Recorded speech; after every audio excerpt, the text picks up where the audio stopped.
Pag sinabi mong bagyo, tayong mga Pilipino hindi na kailangang mag-Google. Alam na natin agad ang starter pack. Kandila, di bateriyang radyo, instant noodles at kapitbahay na pagkatapos mawalan ng kuryente ay biglang lalabas para magtanong kung may kuryente ba sa inyo. Pero alam nyo ba na hindi lang Pilipinas ang paboritong tambayan ng mga bagyo? May ibang bansa ring halos taon-taon ay nilalampaso ng hangin, binabaha, tinatangay ang bubong at ginagawang libreng swimming pool ang kanilang highway. Kaya ngayon alamin natin ang top 5 na bansang pinakamadalas tamaan ng bagyo sa buong mundo.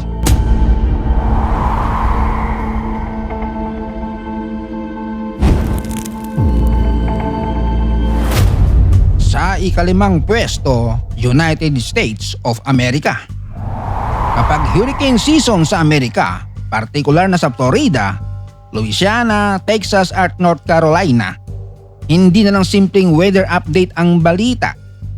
Para na itong trailer ng disaster movie. Mula noong 1970, mahigit 6 na pong mga pagbagsak ng bagyo ang naitala sa United States sa historical compilation na ginamit sa ranking na ito.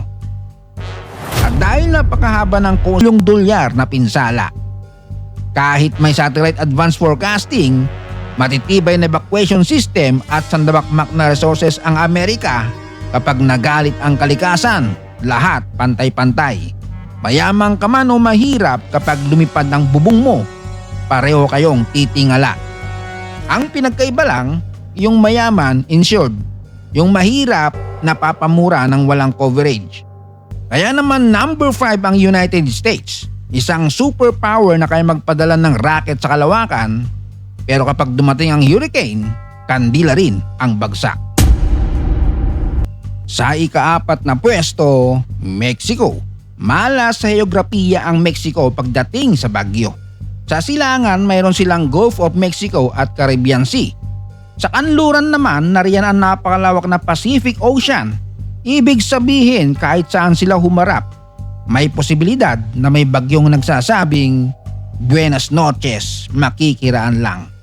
Pero hindi nakikiraan, minsan nagiiwan pa ng baha, guho at bubong na nasa kabilang barangay. Ang Mexico ay pwedeng tamaan ng hurricanes mula sa Atlantic side at mula sa Eastern Pacific. Double threat. Parang may kahoy ka na sa harap, may naniningil pa sa likod. Maraming coastal communities at tourist destination ang nasa peligro. Isa sa pinakamalalakas na bagyong tumama sa Pacific coast ng Mexico, ang Hurricane Patricia noong 2015. Napakabilis itong lumangas bago maglandfall. Malaking hamon sa Mexico ang kombinasyon ng matatarik na kabundukan, coastal settlements at mga komunidad na maaaring maapektuhan ng flash flood at landslides. Kapag ang malakas na ulan ay tumama sa bundok, ang tubig at putik ay hindi na kumakatok, diretso pasok. Kaya number 4 ang Mexico, isang magandang bansang napagitnaan ng dalawang karagatang parehong may topak. Sa ikatlong pwesto, Japan. Kung may bansang organisado, kahit may paparating na sakuna, Japan yun. Pero kahit gaano kaorganisado ang Japan, madalas pa rin itong daanan o tamaan ng typhoons dahil nasa Western North Pacific ito, ang pinakaaktibong rehiyon ng tropical cyclone sa mundo. Mahaba rin ang kapuluan ng Japan, mula Okinawa sa timog hanggang sa pangunahing mga isla sa hilaga. Napakaraming coastal areas ang maaaring maabot ng bagyo. Para itong mahabang buffet table na nakaharap sa Pacific. Karaniwang mas aktibo ang typhoon mula tag-init hanggang taglagas. At hindi lang malakas na hangin ang problema. May dala rin itong matinding ulan, pagbaha, landslide, malalaking alon at pagkantala sa transportasyon. Kapag bumagyo sa Japan, kahit ang sikat nilang train na halos hindi nalilate ay maaaring huminto. Isa sa pinakakilalang bagyo sa kasaysayan ng Japan ang Typhoon Vera noong 1959 na nagdulot ng matinding storm surge at libu-libong pagkamatay. Dahil sa mga ganitong trahedya, malaki ang ipinuhunan ng Japan sa flood control, seawalls, forecasting, public warnings at disaster education. Doon bata pa lang tinuturuan na kung paano lumikas. Sa atin, bata pa lang, tinuturoan ng sumilip sa bintana habang bumabagyo. Paglingon mo, nakalublob na sa baha, may hawak na tsinelas. Kaya number 3 ang Japan, high-tech, disiplinado at handang-handa. Pero kapag ang kalaban mo ay karagatan at atmosphere, walang unlimited immunity. At heto na sa ikalawang pwesto sa historical global landfall ranking, ang bansang hindi lamang dinadaanan ng bagyo, kundi parang ginawang subdivision ng bagyo, ang Pilipinas. Mga bossing, nasa Western North Pacific tayo, ang pinakabalang pabrika ng tropical cyclones sa mundo. Taon-taon, humigit kumulang 20 tropical cyclones ang pumapasok o nabubuo sa Philippine Area of Responsibility at tinatayang 8 sa mga ito ang karaniwang naglalandfall sa bansa. Kaya naman kapag may balitang may namatang low pressure area, ang Pilipino hindi agad natatakot. Ang unang tanong, may pasok ba? Yan ang tibay ng Pinoy. May paparating na super typhoon, pero ang estudyante nakaabang sa Facebook ni Mayor. Hindi sa weather bulletin. Kumukuda ng Mayor, baka naman. Dahil arkipelago ang Pilipinas at nakaharap sa Pacific Ocean ang silangang bahagi nito, madalas unang sumasalo ang Eastern Visayas, Bicol Region at silangang Luzon. Para tayong goalkeeper ng buong Southeast Asia. Ang problema, walang gloves. At yung budget, binuraot pa. Maraming bagyo ang dumadaan muna sa Pilipinas bago tumuloy patungong South China Sea, Vietnam o China. Tayo ang unang checkpoint, pero minsan dito pa pinakamalakas. Ang Super Typhoon Yolanda noong 2013 ang isa sa pinakamalupit na bagyong tumama sa bansa. Hindi lamang hangin ang pumatay. Malaking bahagi ng trahedya ang napakalakas na storm surge na sumalanta sa Tacloban at iba pang coastal communities. Libo-libong buhay ang nawala, napakaraming pamilyang nawalan ng bahay at buong komunidad ang halos nabura. Doon natin nakita na ang bagyo ay hindi content, hindi ito simpleng dramatic video ng yero na lumilipad. Tunay itong trahedya na kayang baguhin ng buhay ng isang pamilya sa loob lamang ng ilang oras. Pero nakita natin ang tibay ng Pilipino.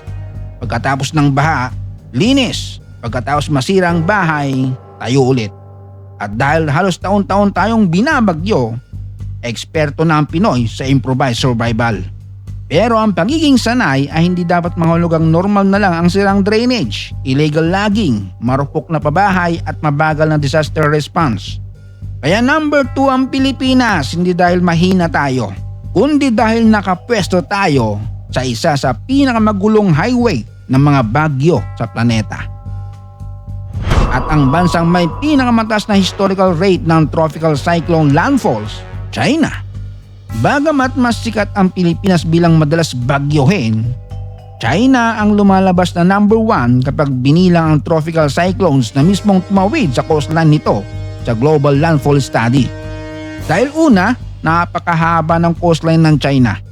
Mula Hainan at Guangdong sa timog patungong Fujian, Zhejiang at iba pang bahagi ng silangang baybayin, napakalawak ng target area. Kahit medyo sablay ang tira ng bagyo, may chance pa rin pumasok. Ikalawa, nasa direksyon ng Southern at Eastern China nang maraming bagyong nabubuo sa Western North Pacific at South China Sea.